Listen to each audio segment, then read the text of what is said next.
Am I the jerk if I move out of our apartment knowing my fiancé and his mom can't afford it without me? Posted by you/throwaway move away 129. Me, 29F, and my, maybe ex, fiancé, 27M, have been living together for about 1.5 years. My fiancé got his undergraduate degree, worked for a couple of years, and then decided to get an MBA, which is how he ended up in our city. We moved in together after he finished his MBA program. My fiancé is from the Midwest, and his mom has always wanted him to move back. When he told her he was staying here, she was heartbroken. I went to college and got my degree in a STEM field. After I graduated, I got a job with my current company and moved to the city where we currently live. It's a big international company with multiple locations in the US and abroad. I love my job, I like the company I work for, and the pay is pretty good. All in all, a pretty good deal. During COVID, my office shut down, and we all went remote. After COVID, they decided not to reopen this office, so I've been 100% work from home since early 2020. I currently make considerably more than him, mainly because I've been working for 7 years and I'm in tech.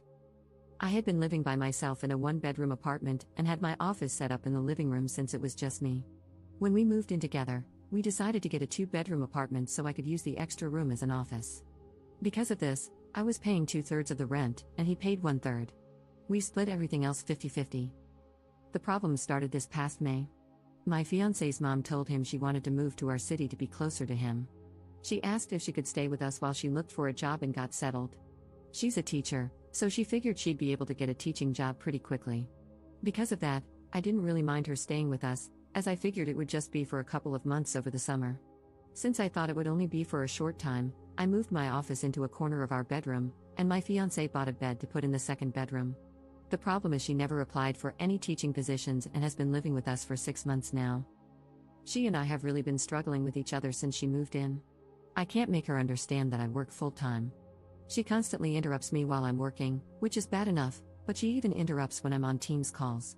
She always asks me to take her places because she doesn't like to drive in our city. She has pretty outdated views on gender roles and constantly gives me a hard time for not doing more around the house and for making my fiancé help with chores, do his own laundry, etc. The constant criticism and insults are really wearing me down. And I hate having my office shoved in a corner of the bedroom. Back in September, I told my fiancé that since it looks like his mom is going to stay a while, we should split the rent 3 ways. He told me she can't afford that since she has to conserve money until she gets a job. I told him I wasn't happy paying extra for a bedroom I can't use, so he finally agreed to a 50-50 split. I can afford to pay the extra, but I hate the idea of funding her lifestyle. Every time I complain about her or the situation, he says he agrees but doesn't know what to do because he can't kick out his mom. And he won't talk to her about the way she treats me or how she behaves. When I ask what the long-term plan is, he just says he doesn't know. I've thought about giving him an ultimatum to tell her she has to leave, but I think he'd just end up resenting me for essentially putting his mom on the street. One of my girlfriends is losing her roommate at the end of February. Our lease renews on June 1st. I'm very strongly considering moving out of our current apartment and moving in with her. I can afford to pay my part of the rent on our current apartment, and also half the rent at my friend's apartment. It's not ideal, but I'm not a big spender, so it's doable. The issue is, if he and his mom aren't able to pay 1/3 of the rent each, there's no way they could cover the whole thing on their own. But I can't live like this anymore, so I'm pretty sure this is what I'll do. I just wanted to see if people thought I'd be the jerk for leaving them like this. Update 5 days later. I posted here last week about the situation I'm in, living with my soon-to-be ex-fiancé and his mom. I started off trying to reply to everyone's comments and keep up, but honestly, I just got completely overwhelmed with all the responses. First off, I want to thank everyone for their feedback and comments, even the ones that were kind of harsh. Actually, probably especially the ones that were kind of harsh. I really needed some tough love to make me realize that I was letting my soon-to-be ex-fiancé and his mom take advantage of me. The more comments I read, the more pissed off I got. Honestly, I think I'm more pissed at myself for allowing this to happen and not advocating for myself more. This past weekend, I got my soon-to-be ex-fiancé alone so we could talk, which was actually harder than it should have been because his mom always tries to tag along when we do anything. Going through all the comments everyone left and the PMs people sent really helped me decide how to approach this. It also brought up a lot of good questions I should have thought of myself. Back to the discussion with my ex, I wanted to give him one more chance to pick us over his mom, not because I thought he would, but because I just wanted to be able to tell myself I gave him the opportunity. I explained again how unhappy I am with the situation, how it's affecting my work because of her constant interruptions, and how uncomfortable and unhappy I am being forced to work out of a corner in our bedroom. I reminded him that until a few months ago, I was paying the majority of the rent, and since I make so much more than him, it's really my salary that keeps us all afloat. I also brought up, again, the way she treats me and talks to me. And he replied the same way he always has. He agrees it's not right how she acts and that it's really uncomfortable for all of us. WTF, I don't care if she's uncomfortable. Previously, I would have dropped it there. But this time, I told him how angry and disappointed I was that he let me pay for 2/3 of the rent when she first moved in and how unfair it is that I'm still paying for half when there are 3 people living there and she is the only one with her own bedroom.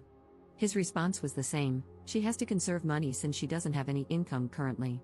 Which brought up the question, where did all her money go when she moved? What money does she use for incidentals?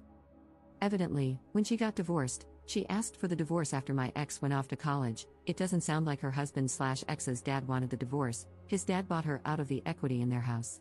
My ex had no idea how much that was or how much is left. But until she moved here, she was working full-time as a teacher and living in a small apartment, so she shouldn't have had to tap into the divorce settlement money much. Other than that, my ex didn't have much insight into her finances beyond what she told him, that she has to conserve money. I told him straight up that I'm moving out before the end of the month. And from now on, I'm only paying 25%. As some commenters pointed out, she has a whole bedroom while I have to share with a man-child, so she should be paying twice as much. After I move out, I'm not paying for anything else, no utilities, no food, nothing other than rent. I have a pretty good idea of what his finances are like, and if he has to pay 75% of the rent all by himself, it's going to take a huge chunk of his net income. After he pays utilities and buys groceries, there won't be anything left for incidentals.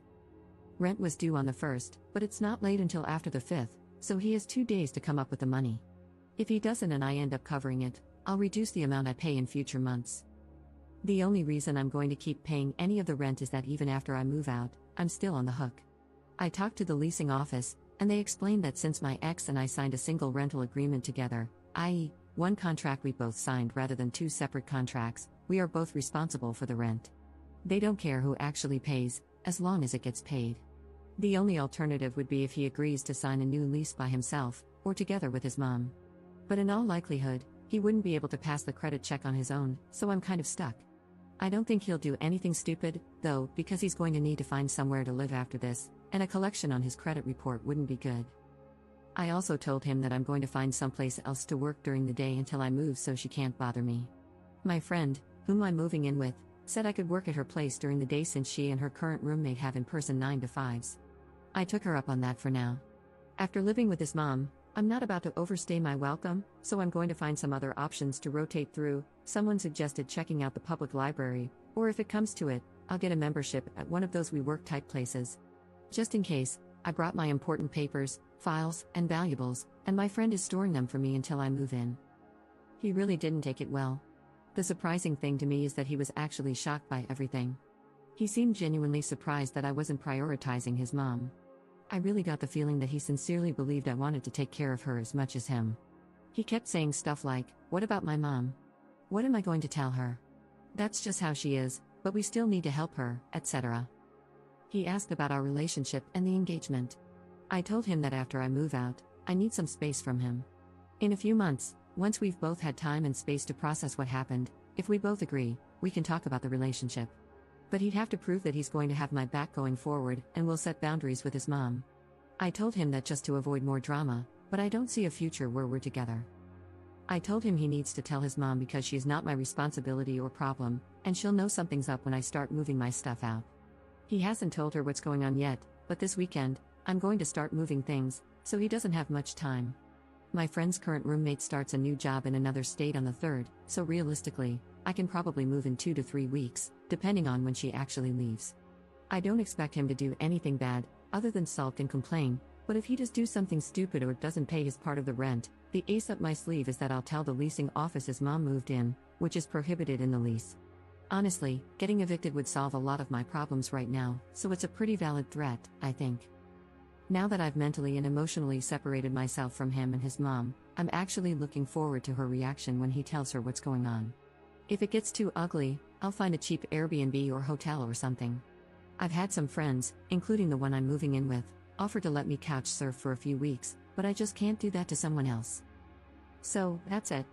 I'm leaving, and I really don't care how that affects them. Relevant comments. Commenter. The thing about him sincerely believing you wanted to take care of mom is pretty standard when someone has an enmeshed relationship with their parent. When you think of a romantic partnership, you think of two people working together to build a life for themselves. When the enmeshed person thinks of a partnership, he thinks of having someone with whom to share the burden of his enmeshed relationship. And the truly sad thing is that he probably cannot perceive how skewed his perspective is. His normal meter didn't break, it never worked in the first place. It's sitting in the back of a closet, buried under a bunch of old coats. Ops response. I mean, that explains a lot. But honestly, that is just so effing sad. That's essentially saying he's broken but doesn't even know he's broken. So he'll just go from relationship to relationship, never really understanding why women keep leaving him. Absent his mom, he's really a great guy, but nobody will ever want to stay with him if his mom is always going to come first. Commenter 2. You already let her stay well past the agreed upon time, and they should be grateful for that instead of being mad that you're finally putting your foot down. Did they honestly have no other plan? Was this supposed to continue indefinitely? They're about to get a rude awakening, but it's no less than they deserve. Ops response. That is a great question. I have no idea what the long-term plan was. Every time I brought it up with my ex, he would say things like, we'll have to make sure she applies for next school year, but he would never talk to her to tell her that. Plus, even if she does get a job for next school year, that isn't until September. And realistically, it would be another month before she starts getting a paycheck. There is no way I'd stay in this situation for another 8 months, I would end up in prison. Commenter 3. To clarify, she has enough money from the divorce settlement for her own personal expenses but won't even pay her share of the rent? Ops response. That is exactly how I interpreted what he said. I don't know what her grand plan was. She's in her mid to late 50s, I think. So if she was planning to mooch off me and her son until she could officially retire, it would be another 5 to 10 years. I don't know how she expected that to happen.